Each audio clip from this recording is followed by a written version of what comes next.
It's hard to be in or around the spiritual community without talking about meditation. Today, we're going to give you the tools to empower yourself to be good at meditating, to get started at meditating. Think of it as freestyle meditation. It can be whatever works best for you. It might include a little bit of this, a little bit of that. It could be using a specific meditation app. The idea is to demystify the practice of meditation so that you're open to it and ready to receive it. So you know that you can do it, but it's that you want to do it and that you actually seek to practice out. Meditation changed my life. When I came home after 12 years at war, I was completely lost. I didn't know who I was. I didn't know what I was. And I was navigating the swamp of sadness, and my VA therapist introduced me to the concept of mindfulness meditation. She taught me about being present in the moment and that I could stop and take the world in, that I could get to know myself. And not just know myself as in like myself, but like that self with a capital S, that inner self.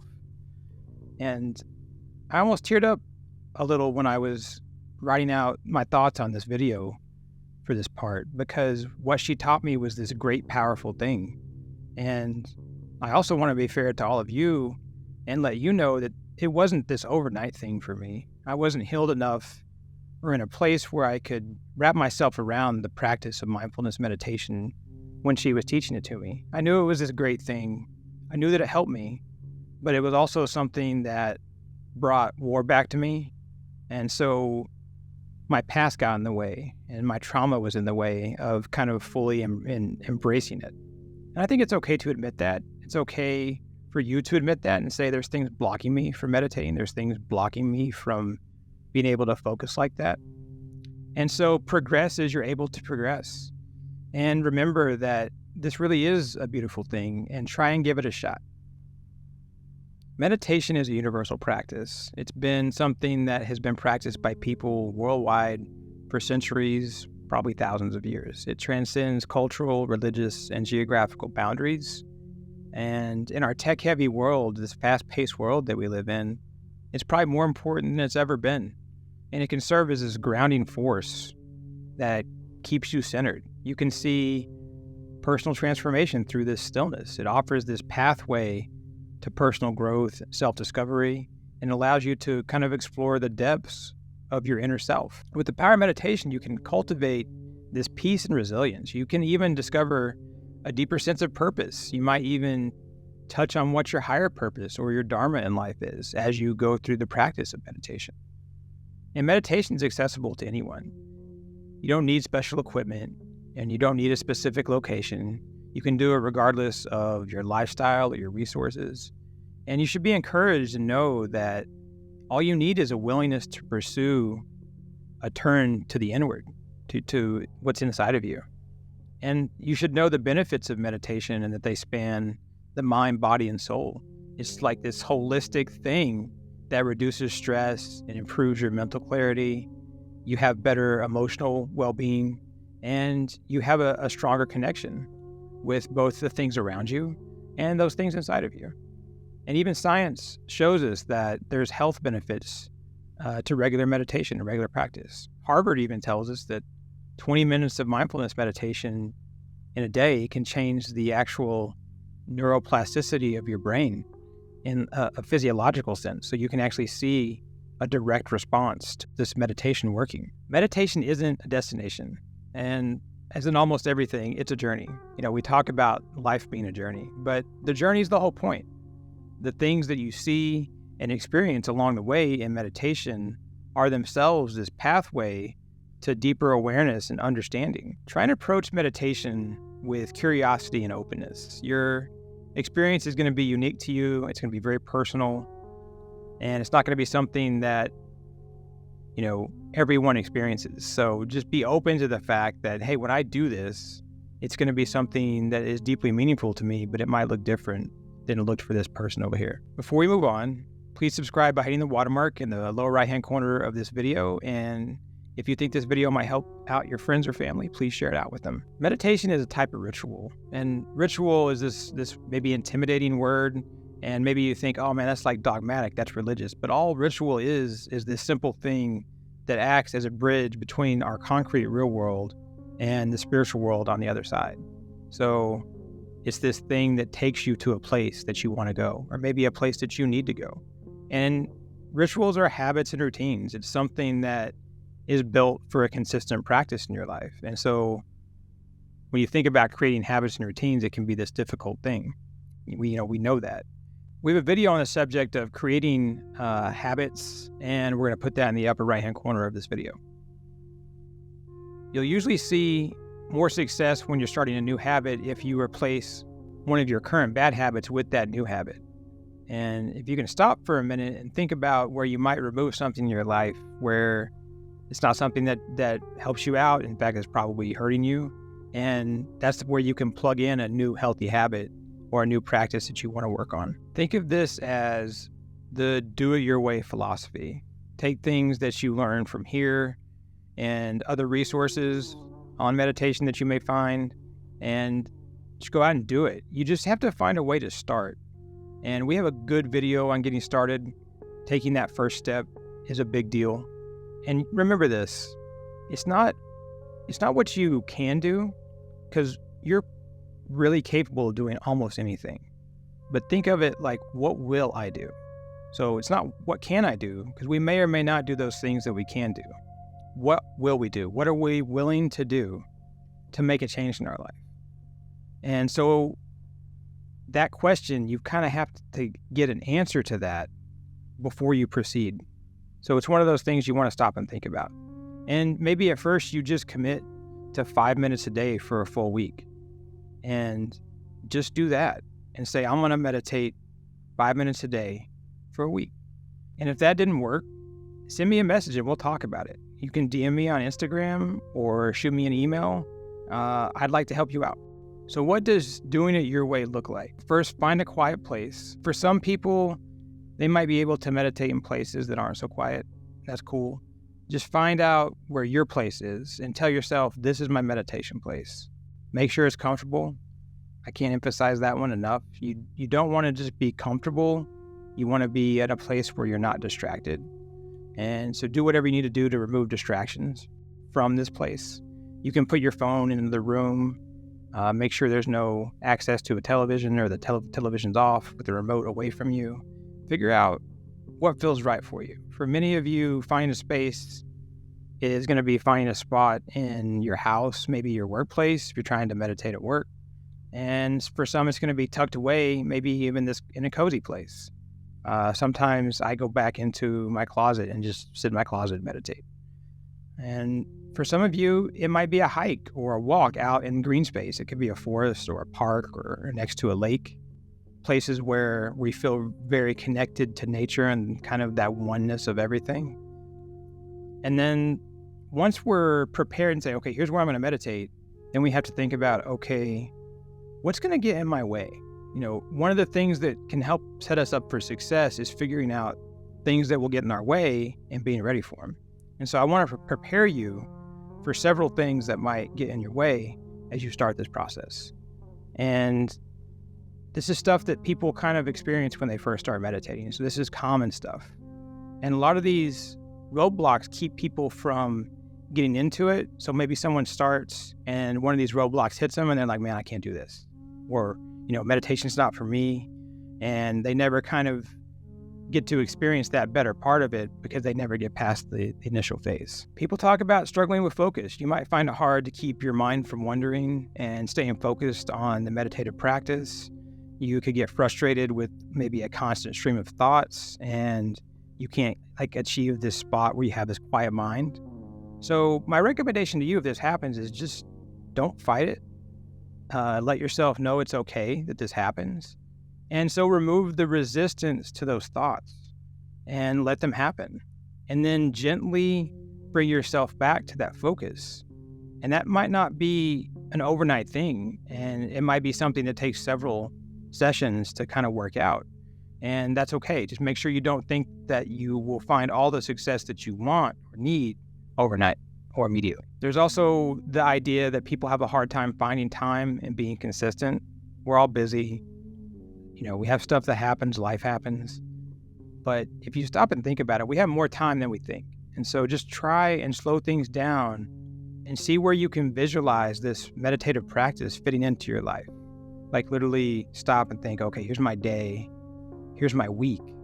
Where does meditation fit in? And your motivation to do this may be strong at first. So maybe you're watching this right now and you're thinking, man, I'm going to go meditate and make this happen.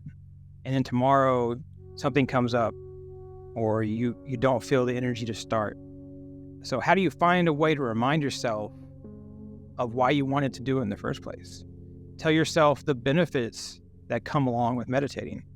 So I think there's an awareness and an intention that you have to have in order to kind of carry through with this. You kind of have to know why you're doing it and know that it's going to lead to positive outcomes, and remind yourself of that. You might feel physical discomfort or restlessness while sitting in certain postures, so find a position that works best for you. It doesn't have to be that traditional cross-legged, sitting straight up thing. It can be any position that works for you, and you're just looking to kind of get rid of any physical or mental resistance as you're doing this. And if you're a bit restless, maybe just accept that and see if it goes away after a while. Don't not meditate because you tell yourself, I can't stop being restless. And remember that, again, some of this stuff's going to take a few sessions. So don't let one session define what you think meditation is forever. And it's a fluid and flexible practice. It's this living thing. So if you meditate a certain way and it doesn't work, and you're like, man, I'm going to try it again. And you do it again and it doesn't work. Don't say, oh, this isn't for me, I can't do it at all. Just change the way that you do it. Change the place that you're meditating. Change the position that you're meditating in. Change how you're meditating, the type of meditation that you're doing. Look at all these different variables and say, let me change this up and see what works best for me. Because again, this is freestyle meditation. You're figuring out what works for me. What will I do? What am I comfortable doing? And all that's going to really help you get into the practice and, give yourself a more peaceful life, a more calm life. And that takes us into what are your expectations for this and what outcomes do you think that you're going to see versus the reality of when you start. So try to come into the practice with fewer expectations and an open mind. And then know that what others experience is not necessarily going to be what you experience, and kind of take notice about how it is changing you. Okay, I meditated and this happened. Okay, and I meditated and that happened. I didn't like that, but I did like this. And so maybe even write that down. You might do journaling while you're meditating so that you're kind of taking records of all this stuff and you're able to kind of read it out to yourself. But look for incremental change and see the results that come along as you explore what works and what doesn't. And don't try and do too much at once. From a practice, make sure that it makes sense and that it's doable. Don't essentially bite off more than you can chew. One of the most important things to bring up here is that you should be prepared for emotional discomfort and consider how that's going to impact you. When we're on this journey of meditation and we're on the spiritual path, things can happen when the world gets quiet. Earlier, I told you that one of the reasons I had a hard time meditating is because war would come back to me and my traumas would come back to me. And that's okay. So just know that we see things when it gets quiet, and we start to see things that may have otherwise been drowned out by noise. And we're not talking about just noise, real noise out in the world, this acoustic stuff that you hear, but we're talking about the background noise, like your digital devices and all your relationships and finances and your job, and that internal noise of your mind that kind of races, and you're like, oh, I'm thinking about this, and I'm thinking about what happened yesterday, I'm thinking about what's going to happen tomorrow. And all this noise happens.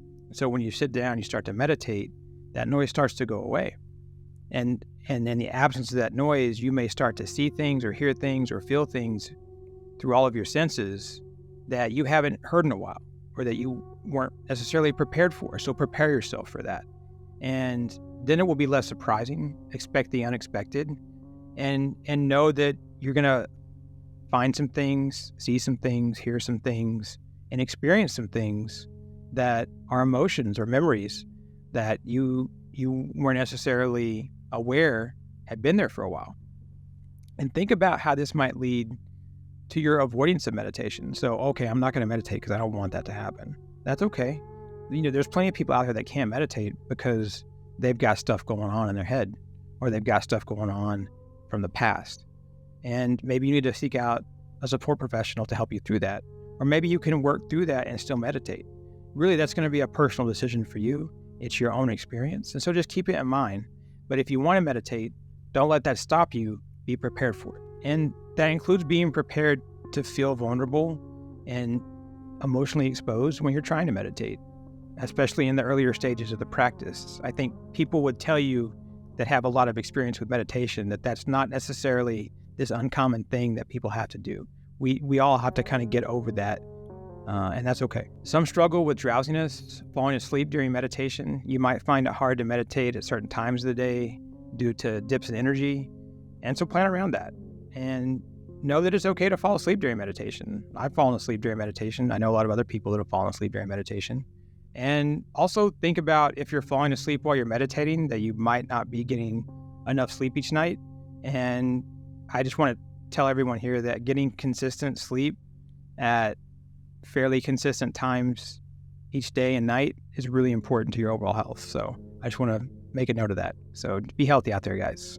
Through all these challenges that you might face as you begin to meditate, you're going to figure out where your own balance is. And so just do what's natural for you and do what works. Now that we've gone through all this, you might be asking, okay, so how exactly do I meditate? And this is a huge subject, and I'm doing my best to get through it for you guys.